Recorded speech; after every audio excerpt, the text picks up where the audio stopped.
Welcome to the Infuse Compassion Podcast, hosted by me, Amy Quisenberry. And me, Mark Carpenter. We are on a mission to make this world a kinder place for us all by bringing healthier human connection to communities, families, and organizations of all types and sizes. Our goal is to create stronger relationships, more inspired teams, increased trust, and improved results. So let's get started with more ways to infuse compassion into our world.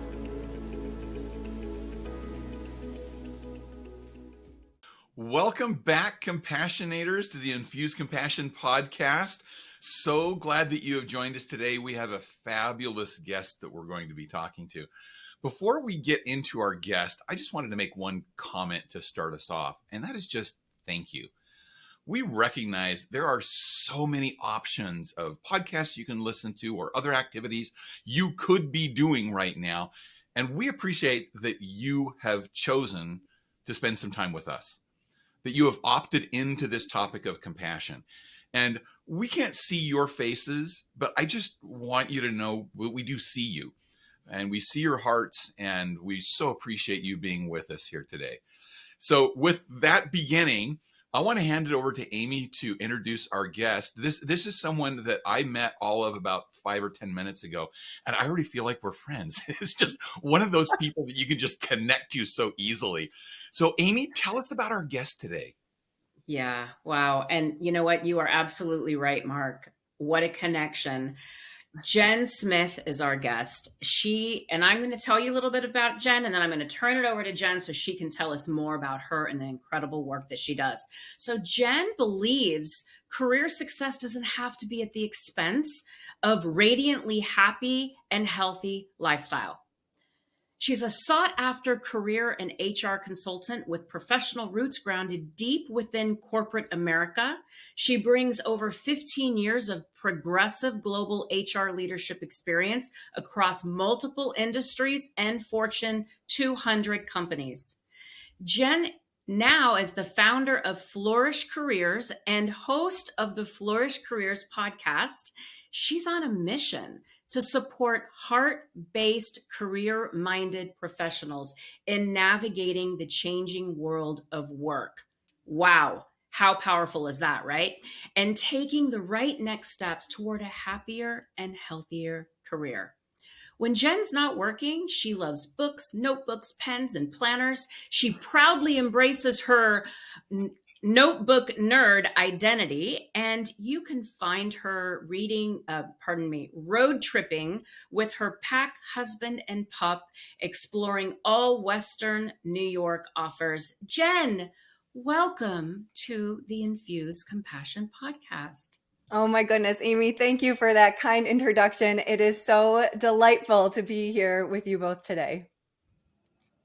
We're so honored to have you here. I was fortunate enough to be a guest on your podcast, and it was such an incredible experience. I said, we have to have you. We have to have you on our podcast. So I was so honored when you said yes. Jenn, one of the things that we love to start with is, what's your why? Like when we think about heart-based career, to me, this is so big. This is so huge because your career takes up so much of your life. And so knowing that you're doing this incredibly important work, tell us your why, your origin story. What is it? Give us that, please. Yes, thank you for this question. So this why and this mission came about through a very winding and meandering career path. So we're going to go way back to the college graduation days, right? So you guys can kind of put yourself back in those days. You graduate from college, you're so excited, filled with ambition, and ready to get out into the world. Well, I will tell you that my first job post-graduation was working the graveyard shift as a frontline supervisor in a potato chip factory. So I will say there is nothing happy or healthy about that. So the fact, though, that is I worked for Frito-Lay, which is part of PepsiCo. And that is a fantastic organization. They are a well-oiled machine. And a lot of people say, oh my gosh, Jenn, like, why would you ever do that job? Like, my friends are working on Wall Street in these sleek offices and, going to be teachers and all these cool things. And they're like, what are you doing? And I think about that Sheryl Sandberg quote, and something to the effect of, if you're offered a seat on the rocket ship, don't ask what seat, just get on. And so that's kind of what I felt like early in my career. I didn't know what I wanted to do. I randomly applied for this job. They gave me an interview. It was one of those all-day interviews. It was a very rigorous interview. And I thought, oh my gosh, if I get offered this job after this like crazy day of interviewing, I have to take it, at least give it a try. And so that's kind of where my head was in that moment. And so I took this job. And actually, when I interviewed, I didn't even realize I was going to be working the graveyard shift. So it was kind of crazy. It was this all-day interview, and I call it the survivor-like interview because they let people go as the day went on. And by the end of the day, there was 2 of us left, me and my buddy. And little did we know, the 2 positions that were available were the overnight potato chip factory or weekend sanitation supervisors. And so he got weekend sanitation and I got the overnight potato chip factory. So here we are, fresh out of college, like leading teams in this pretty, interesting environment. And so I kind of always just fell into these roles. So I fell into that operations manager role. And then there was this deer in headlight moment where, you guys know, like a skip level meeting where you meet with like your boss's boss. So I'd been in operations for about 4 years, and I had one of those skip level, and my boss's boss said to me, Jenn, what do you want to do with your career? I was like this deer in headlights. I have no idea. I fell into operations. I don't know. And so I took a moment to pause and just really reflect on what I loved about operations and what I didn't love. And it all was pointing towards the people side of the business. And I'm like, oh my gosh, I want to move into human resources. So I set up the meeting with my manager and I was so excited. I'm like, I really want to go into human resources. And guess what they tell me? No, we don't take people from operations into human resources. You don't have the right degree. You don't know the right people, all these things. So anyways, I crafted a plan. I knew that's what I wanted to do. And so I signed up for all the HR initiatives I possibly could. And lo and behold, an HR role opened up at a location nobody wanted to go to. It was in the middle of nowhere in New England. And I raised my hand, went through another really rigorous interview, got the job, and then spent 15 years across a couple different industries in human resources. So when my time at corporate was complete, I said, I really want to help people, not spend 15 years trying to figure out what they want to do, and really started to work towards a framework to help people feel more aligned in their careers. And obviously, we know when you feel more aligned in your career, that kind of leads to everything else in your lifetime, in your life. So that's the origin story, a long and meandering path. So first, I'd like to say congratulations on getting the potato chip job and not the sanitation job. Right. As your first step. I think you won over your friend in that situation. I did. So tell us how that transitioned into this focus on kind of heart-based, career-minded leadership development or development of career paths. Right. So the thing was, so going back to college, right? You're 17 years old, you're making these big, huge choices, and I don't even know who I am at that point in my life. And so I think there is a little trial and error early in your career. But then no one really teaches you how to feel more aligned and energized in your career. And that's really where I kept doing more of the same. And I got, there was health issues in there, and it's like, what is happening here? Like, how do I align myself to my career? And so there was no one teaching that. And that's really where this philosophy came from. And I don't know if you guys know this, but we spend 90,000 hours of our lives working. That's almost a third of our lives. And when we aren't doing something that's in alignment, that's really where it leads to, you guys had a topic around burnout, or it leads to illness, or these things that can be pretty terrible. And so the idea was, how can I take what I know in HR and talent and hiring people and put that into a framework to help people figure that out? And so that's really what the heart-based framework is. And in the sense of heart-based, it's really around what are those core and lifestyle values? What do you value in life and career and in your lifestyle? And then thinking about work that really energizes you and how you want to make an impact. And so those are kind of like the three components that go into thinking about this alignment in terms of, being heart-centered in your career. And I always say we have to add a little heart to our SMART goals when it comes to career development. We plan these fabulous SMART goals, but sometimes there's not a lot of heart in them. And so how can we pull that together in a way that's going to make sense for you in your career? That is so powerful. So first of all, I love SMART goals, right? I train on them all the time. Yes, SMART goals, right? But putting your heart in SMART goals, how I love that. I've never heard that before, but we know when we've seen somebody who is like their heart is in it, we know, and you get a completely different outcome. You make a completely different impact when your heart is in it. So I love that. Let's do this. Can you walk through the heart-based approach? Can you walk us through that, please? Yes, I would love to. Thank you.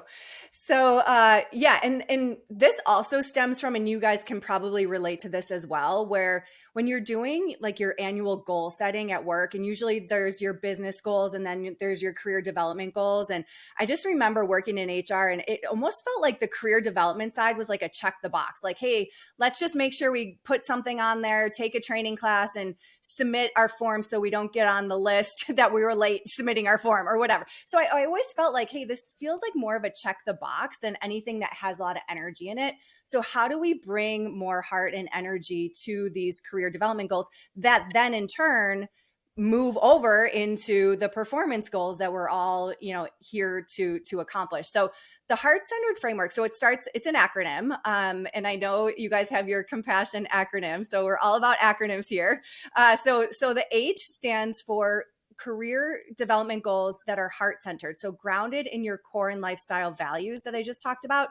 Another H word could be harmony. So really understanding what are your core and lifestyle values and how can you bring that to your work. Then E is for energizing. So I am all about leveraging strengths in our work. We want you to do work that lights you up. And so knowing what your energy drivers are, and then how do you bring that into your role at work. Agile. So A stands for agile. We are working so fast. The world of work is changing so fast. So we must be able to shift and adjust accordingly. I'm a big fan of actual 90 seasonal check-ins with your career development goals, or any goals really, just because things are moving so quickly. And then the R is rooted in ritual. So I have learned that with career development, a lot of times it gets pushed off to the side, or if we want to make a change, we think about it for years and years before we actually do make a change. And so I really like to bring rituals into our day-to-day or our weeks that help us stay on track. And one way to do that is the T in heart, which is my favorite ritual. It's called 5 minutes to flourish, but the T stands for tiny action. So taking tiny action, and I have a ritual called 5 minutes to flourish. And this is actually how I've made every change, including building my business, is literally 5 minutes a day before the day job takes over.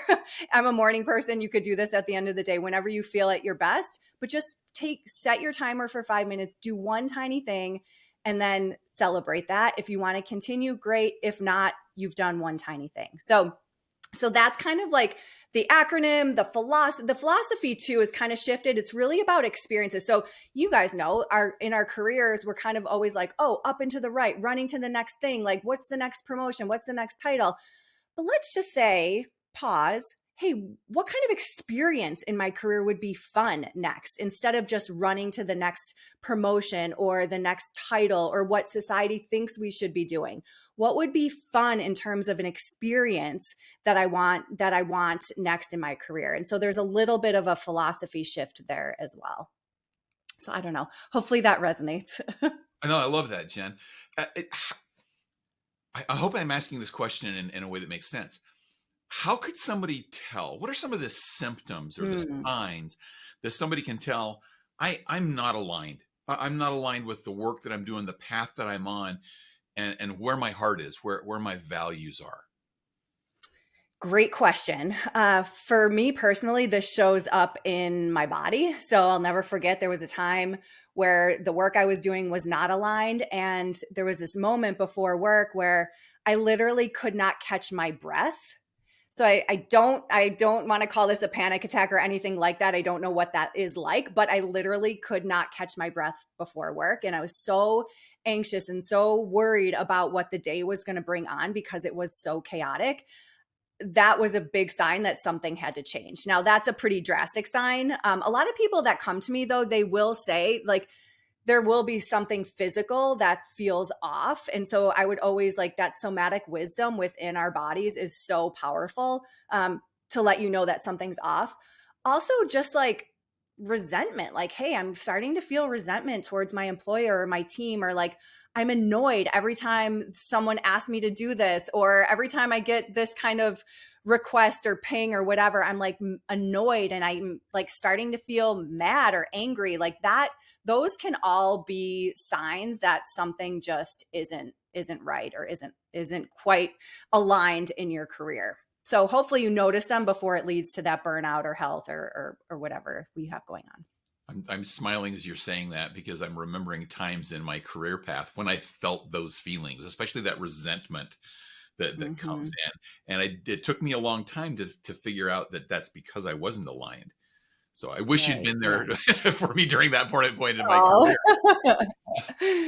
Yeah. Can you share an example with this? Just an example of somebody that you've worked with, kind of how this heart-centered approach has made a difference for somebody. Yeah. And I'm going to give you a couple different examples because sometimes people think like when I use the word heart, they're like, oh, I have to go work for a nonprofit or do something altruistic. And that's really not what it's about. It's really just about aligning you with your career. And when I think about that, so kind of going back to the E is the energizing and thinking about, so there's a couple breakdowns here. So industry. So are you working in an industry that you're interested in or you want to make an impact in? And then are you in a role in an actual job that brings you energy? And what are your core values? And are those in alignment with the company that you're working for? So that just kind of breaks it down another layer. But let me give you a couple of examples. So I worked with this beloved Anna. Oh my gosh. She came to me and she's like, Jen, get me out of the spreadsheets. So she was in this like data analytics role that she had fallen into after she graduated. She was tucked away in her own, like just miserable in these spreadsheets every day. And so we did this reflection. We kind of said, okay, let's reflect on your values. And the way that I do this with folks is usually reflection questions, almost like journaling prompts, as well as assessments. So we get kind of two different perspectives. And so we understand what your values are, what you're really good at, and what you love doing. Caveat there, sometimes we're really good at things, but we don't like them. So I like to combine those into one. And so I worked with Anna, and it came very clear that a couple things came out. She's super creative. There wasn't a lot of creativity in the spreadsheets. She valued community and collaboration, which she was not doing in her data analytics role. And she loved the organization that she was working for.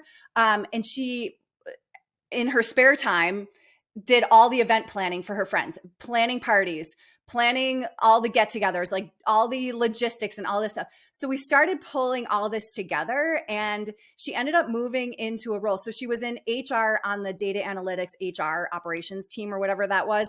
And she ended up moving into an employee engagement role under the HR umbrella, under the same organization, but just doing different work where she was really focused on bringing teams together and helping the organization with their, with building that culture and that employee engagement side of things. And so you can kind of see there wasn't a huge shift. It was just a different role under the same function that was more in alignment with her and her energy. And she's still working there today.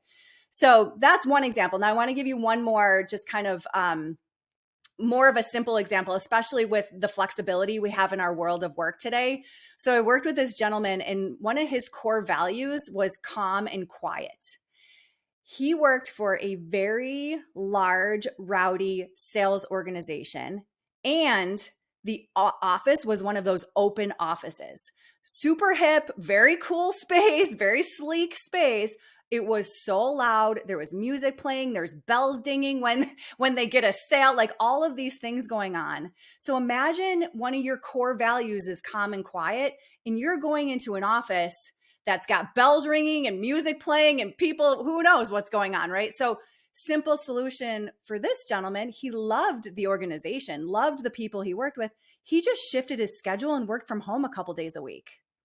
Fine. It's with flexibility in everything that we're doing today. And that helped him a lot in his day. Now he ended up changing industries. This was a little while ago. You ended up changing industries, but still just a simple shift like that can bring you more in alignment. So those are just a couple examples.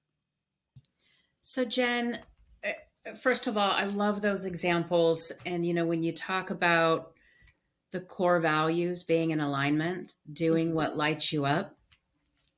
As I was listening to you talk, though, one of the things that came to my mind is you finding your path. Mm-hmm. How has that transformed your life? Oh my gosh.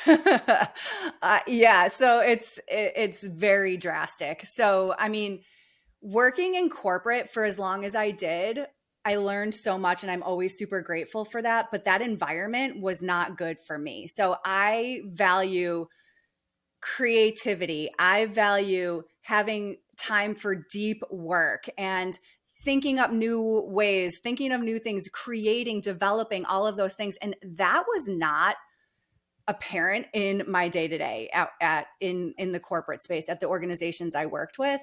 And so now the way and I will also say self-employment is not for everybody as well. And so, but now, I valued working in an environment, literally in a space that feels beautiful. I remember working in corporate. I used to call my office the mole hole. I'm like, here I go into the mole hole. It was like this dark hallway with this the maroon paint on the walls. And I was just like, I felt so stifled. I felt like I was in a cage every single day. Mm-hmm. And so then and I'll tell you guys, I read the book. It's a terrible name, but it's called Die Empty by Todd Henry, I think is the author. Terrible name, but it was I read this book and it was about you want to be at your last days when everything in here, everything in your heart is out into the world. And I read this book and I was like, oh my God, I feel like I'm in this cage. I have so much in here and it has to come out. And so that's when I was like, okay, I am going to give this a shot for 1 year. And so then I created my schedule around in a way that aligns with my energy. So I do that deep work and that creative work in the mornings when my energy is super high. I'm doing work that drives my energy. I'm working with people who I love working with. I'm on my own terms. I'm in this beautiful office space, so all of these things that were really kind of against me in the corporate world now comes to life in my day-to-day. So you could probably just hear that in my voice. Absolutely can. So Mark, one of the things that I'm thinking of is what I'd like to hear you describe, Jenn, is what's it like for somebody to work with you? Just kind of walk us through that experience, because I've never heard anything like this before. It sounds very unique, very special. And if I'm a listener, which I am a listener, I'm a participant, but I'm also a listener. I'm taking all of this in at this level for the first time. I'm curious and I want to learn more. So thank you. Yeah, kind of walk us through what that's like to work with you. I don't know if I'm coming clear with my question. Yeah. I can give you an example of just kind of like somebody that I worked with one-on-one and what that looked like. So a lot of times they'll come to me when they're almost in that point of I just don't know what to do next. I'm in this career path, or they feel like they should be in this career path and they're looking for kind of that permission to do something different. And they need that outside kind of unbiased person just to bounce ideas off of or talk to. And a lot of times they'll come to me and there's tears like the first time we meet. They're just like, I just am so beside myself. I care so much about my career, but it's not in alignment with who I am. And so then I'll ask them, well, what would be in alignment? And usually people just don't know, like they can't see beyond their day-to-day. And so that's really where we start to peel back the onion. So actually I should take a step back. I was going to say the first step is that reflection work, but really it's mindset. So, you have to be in a mindset that you can make a change if you want to. So you have to want to, and then you have to be in that mindset. I would say you can do anything with mindset and strategy, two pieces that you can do anything with. So we have to make sure that we do have a growth mindset, that we can think about learning something new, and we're not talking ourselves out of something before we even explore it. And so that's the first piece. And then we get into reflection. So that's really around what are those values. So we'll do some reflection questions, got some worksheets. I actually have a course so people can go through a self-paced course and then come to me like as the thought partner in order to kind of work together. So core values, lifestyle, what do you want your lifestyle to look like? Imagine a perfect day. What does that look like? A perfect work day. Who are you working with? What are you wearing? Where are you going? What are you doing? And so we'll do all of that work together. Then in terms of the role, we'll say, okay, what work do you love doing? Like do an energy audit. Go back and look at the last month of your calendar or your planner or whatever it is. Write down all the things that you looked forward to. And let's see if there's a pattern there. And how do we do more of that? And then there's also assessments you can do there. And then we talk about impact. So, and again, this doesn't have to be anything altruistic, but if you could solve one problem in this world, what would it be? So sometimes people can't even see beyond if they want to make a change in an industry, like what else is even out there. I remember working at Frito-Lay. I was so grateful. I'm like, I didn't think there was any other companies in the world other than Frito-Lay. Like I just had no idea, you know what I mean? And so we start to, so those are like the big buckets. And then from there, it's like, okay, how do we start making some ideas, some conclusions from all of this reflection?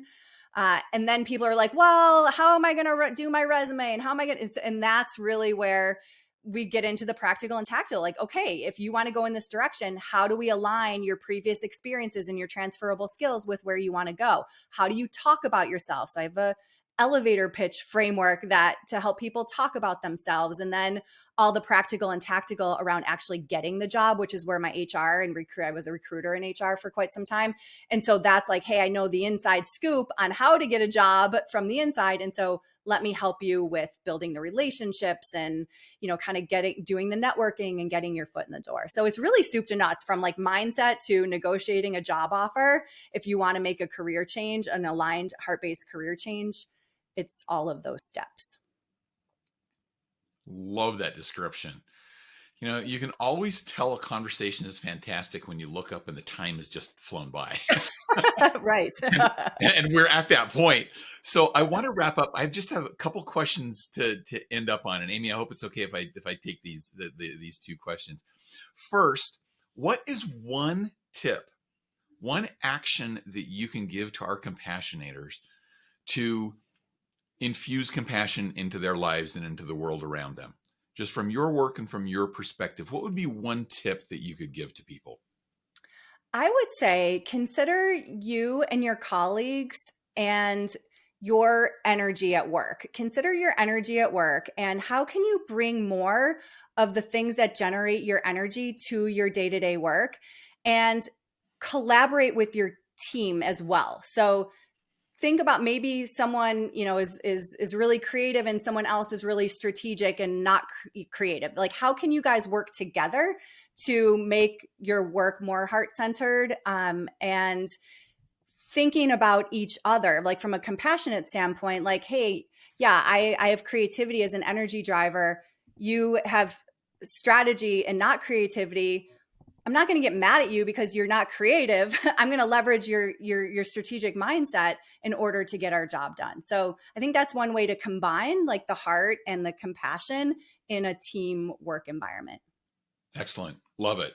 Final question, and this is going to blend a couple of questions together, is how do people connect with you? And as part of that, I want you to talk about the connection that you and Amy have, because you and Amy have a connection on a certain level, on a certain project. And I just want to make sure that that gets out to our compassionators as well. Well, thank you for that. You can find me at my website, which is flourish.careers. I also have a podcast, the Flourish Careers Podcast, which Amy is going to be a guest on. And the way that Amy and I met was a very special project. It's a book collaboration that I just feel so grateful to be part of. And this was through the Brave Women at Work community. Their fourth book in the series is called Lessons in Letting Go.